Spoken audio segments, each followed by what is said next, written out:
Hello everyone, this is Samuel Bernou, and today I want to share with you a little add-on that I just released that I'm pretty happy with.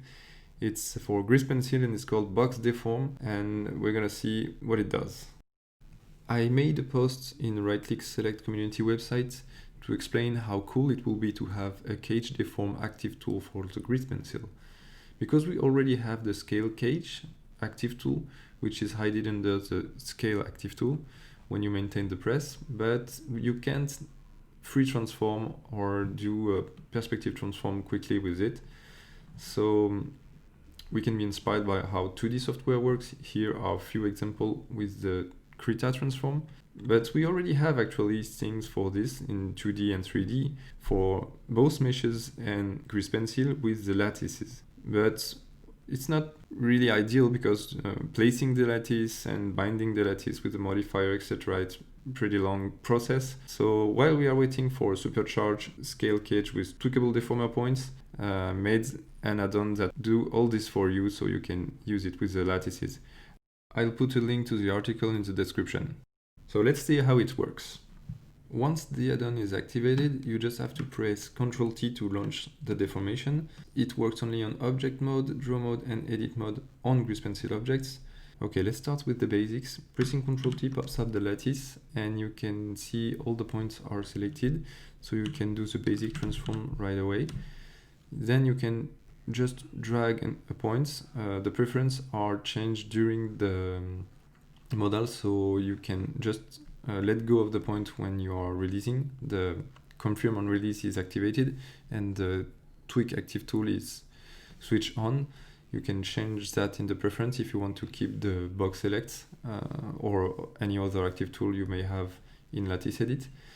Then once you are done and happy with your deformation, you can just press enter or spacebar to confirm, or delete and backspace or tab twice if you want to cancel. During the deformation, you have some shortcuts to help deforming the shape. You can see the tooltip here for information about that. The more important is the modes. By tapping the M key, you are switching between linear and spline. And linear is kind of the perspective mode because the Grease Pencil points are really sticky to the lattice points. But the spline mode is really interesting once you start to subdivide the lattice. By tapping 1, 2, 3 and all the other number of the top row, you can subdivide the lattice. And here in smooth mode, you can really give some special shape to your objects. Also with the subdivision, you can control the subdivision individually with control arrow. Like here, I'm doing left and right and up and down, and this control on the two axes individually, allowing you to, for example, if I switch back to 0, control right, and then I can just add a little curve like this on the whole mesh. And here you're gonna see the difference if I switch back to linear and back to spline. Another thing to be aware of is that the lattice is projected from the view, meaning if you're like something like this view and using your lattice, you can already see what it's doing, and you're using this point to deform, and you're gonna move out of your canvas. So if you have, and it was accidental, you can reproject the strokes. It is a native function in Blender. You just have, I'm gonna validate this. You enter in edit mode, and if you are in stroke with all the strokes selected, the stroke you want to reproject, you can just right click, then reproject stroke, and it asks where you want to reproject. I check front, and here see the stroke were reprojected on the canvas. I'm gonna toggle the canvas on. Were reprojected here, and if you're not in, if you were in point, let's say I did the stuff again. If you are on points, let's see, I like this to be projected. by the way, you can switch with 1 and 2 key.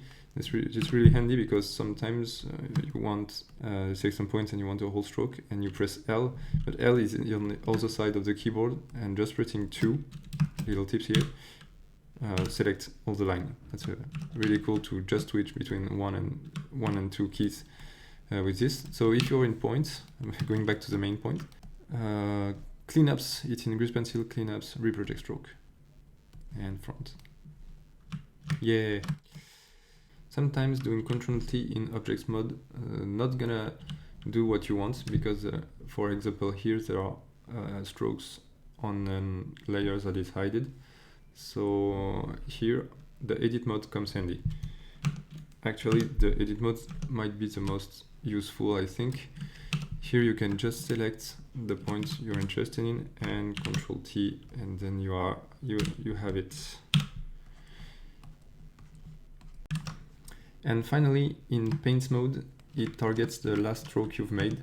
So for example, here I'm gonna try and do a face.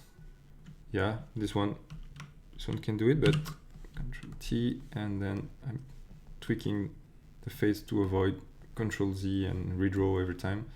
So here, switching to spline, subdividing once.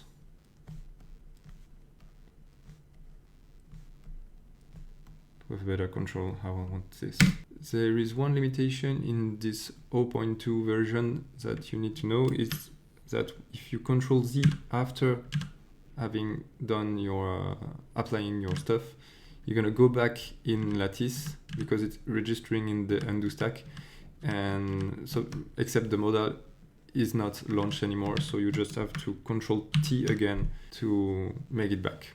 Also, if you know that you are going to use only the spline mode, you can change in the preference to spline by default when you launch the modal. And you have also here a little tutorial on to resume all what I just said.